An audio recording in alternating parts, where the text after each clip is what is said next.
Living in a rural area for an extended period, Steve Knoop had never anticipated encountering wildlife quite like this. The moment unfolded during a road trip with his friends, traversing a route skirting the woods. Amidst their cheerful conversation, a sudden halt jolted them all forward, leaving Steve's companions bewildered and admonishing him for the abrupt stop. However, Steve's focus was elsewhere, his gaze fixed on something ahead. In the middle of the road lay a small brown lump, initially presumed to be an animal struck by a passing vehicle. Yet, the absence of any visible impact or tire marks puzzled them. Determined to investigate, Steve stepped out of the car, only to be met with an unexpected wave of sorrow at the sight of the seemingly helpless creature. There she lay, a solitary figure amidst the autumn-hued leaves, resembling a character from a Disney film, a baby deer. Yet, something was amiss. Upon closer examination, it became apparent that her legs were contorted beneath her, as if in a state of paralysis or fear. Despite lacking any visible injuries, she appeared unable to move, as if intentionally trying to minimize her presence. Perplexed and unsure of what course of action to take, Steve called his friends over, unwittingly drawing them into a situation fraught with uncertainty and potential danger. They cautiously encircled the fawn, mindful not to startle her further. Uncertain whether touching her was wise, they observed her closely. Then, a realization dawned on one of the men. Her eyes were open. The fawn appeared incredibly small, suggesting she had entered the world mere moments before their arrival. Yet the absence of her mother stirred concern. Despite scanning the surroundings, they found no sign of her. How would the lone fawn endure?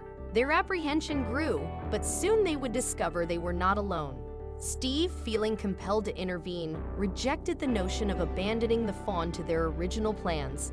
Determined to ensure her safety, he proposed positioning his truck sideways to shield her from traffic, optimistic that her health would soon enable her to rise.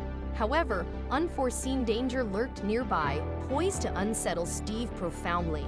As they pondered how long they would need to stand guard, a rustling noise disrupted the silence, seemingly emerging from nowhere. Startled by the unexpected intrusion, they pivoted, hopeful for the mother's arrival, yet she remained elusive. Searching in confusion, Steve strained to discern any semblance of a deer outline, only to be confronted with a different reality. Minutes passed before the rustling resumed, louder and nearer this time, prompting speculation that the mother might be nearby, concealed from view. In an attempt to reassure her, Steve and his companions opted for silence, endeavoring to appear inconspicuous to encourage the mother's emergence. The assumption that the fawn's observation of them would offer protection proved futile. It became apparent that they were not under the scrutiny of a deer, but something altogether different. The pivotal moment arrived when Steve noticed the fawn's unwavering gaze directed towards the woodland adjacent to his companions. Once the fawn ceased regarding them as a threat, her attention refocused on the imminent danger lurking nearby. Sensing there was more to the situation than met the eye, Steve followed her line of sight. Crouched amidst the foliage, hidden from view, lay a young mountain lion, patiently stalking its prey, awaiting the opportune moment to strike. Steve's heart pounded with the realization of the peril his friends unwittingly faced in such close proximity to the predator. Urgently, he commanded, "There's a mountain lion. Stand up, guys, make yourselves appear large and intimidating now." In a synchronized motion, the men rose to their feet, disrupting the mountain lion's cover. The sudden commotion and towering stature of the men were sufficient to startle the mountain lion, causing it to relinquish its intended prey. As the predator retreated, a sense of disbelief lingered among Steve and his friends, their hearts still racing from the adrenaline-fueled encounter. However, the prospect of the mountain lion returning for another confrontation loomed ominously in their minds. As they braced themselves for what might emerge, relief flooded over them when the figure that emerged from behind a tree turned out to be none other than the fawn's mother. Peering cautiously from the foliage, she seemed to express gratitude for their intervention in driving away the danger. Steve's face relaxed, knowing they were now out of harm's way and the fawn had a chance at survival. Eager to reunite the fawn with her mother and remove her from the roadway, Steve gingerly lifted her, his hands cradling her hind legs. Surprisingly calm, the fawn allowed herself to be carried.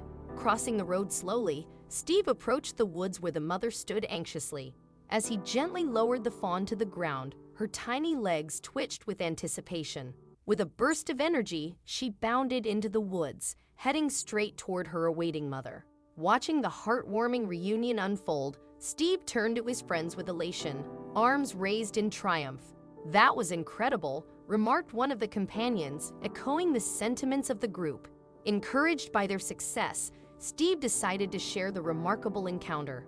The response was mixed. While some criticized Steve and his companions for their intervention, suggesting the fawn may have found her way back to her mother on her own, most praised their efforts in rescuing the baby deer. It's a common instinct to worry when encountering a lone baby animal, but oftentimes the best course of action is to leave them undisturbed.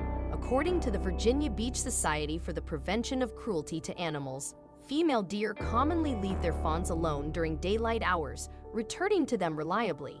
Handling abandoned fawns can lead to serious consequences. If handling is absolutely necessary, the Washington Department of Fish and Wildlife recommends using an old towel rubbed in grass to wipe the fawn and remove human scent. Wildlife experts generally caution against touching baby deer due to the risk of leaving a human scent that could cause maternal rejection.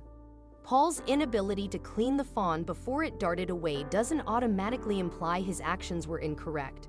In situations where a fawn is discovered in a perilous location, it's advisable to swiftly relocate it a short distance from the danger. This approach is advocated by the Virginia Beach Society for the Prevention of Cruelty to Animals. Endorsement of Paul's actions affirms the validity of his decision, a sentiment with which we wholeheartedly agree.